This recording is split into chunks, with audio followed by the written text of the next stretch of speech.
नेण अक्षर पे, आंख अक्षर पे, नाक अक्षर पे, कान अक्षर पे, दांत अक्षर पे, जीभ अक्षर पे, डोक अक्षर पे, खभो अक्षर पे, माथानी ચોટલી કરતા શિખાતી પગના નખુથી મિત્રો લઈ લો.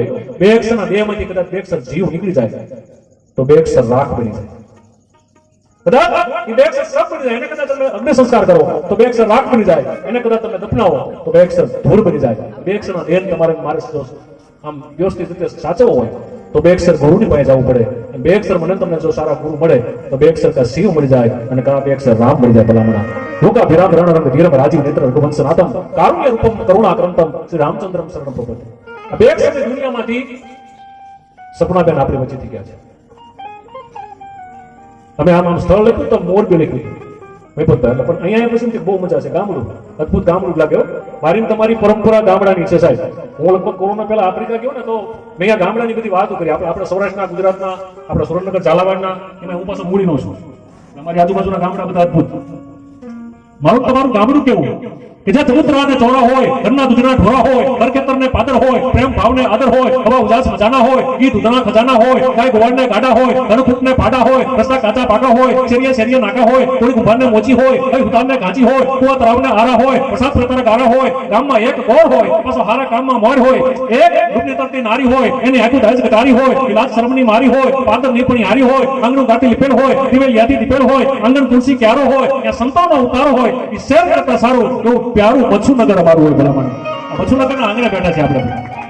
અદભુત સંસ્કૃતિ. ભલે 25-50 બેઠા હોય પણ એને એમ થાય કે આપણે દુઃખમાં ભાગીદાર થવા જવું પડે.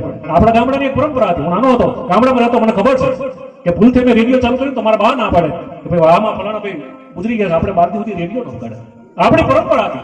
5 વાગે અને પરોઠીએ અમે ગાડા સાથે જોડતા હતા. જો ગામડાની મજા હતી કે 5 વાગે અને પરોઠીએ અમે ગાડા સાથે જોડતા હતા. એ ઢોરને ધફેડીને ખાવા અમે વહેલાસર જોડતા હતા. આ ધફેડીનો શબ્દ આપણા ગામડાનો છે. પેલા 5 વાગે આપણે ઢોરને છોડતા હતા, પ્રહર ચારવા જતા હતા. હવે થોડોક ટાઈમ ટેબલ અમારે કર્મચારી 11 થી 5 અમે બરોબર આમ નિશાળે આવી. એ વખતે ઘણા મળે એટલે બધા અમને ઓળખતા એટલે ઘણી વાર સાઈડમાં કરી વાંધો ન આવે. નહીતર પેલા પ્રહર ચારવા 4 વાગે જતા. પછી એ હતું. પછી ઘેરાવી પાછા દોતા હતા.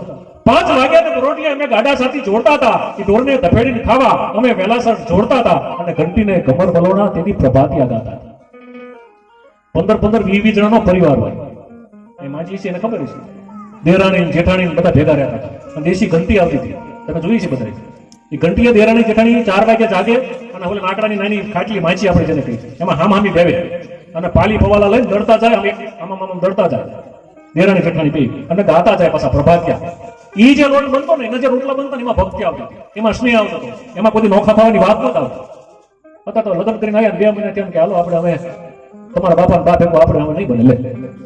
અને ઓલો પાછો હરખ ફોદડીનો કે તારો તું જતી રાત પછી મને ભાવતું નથી.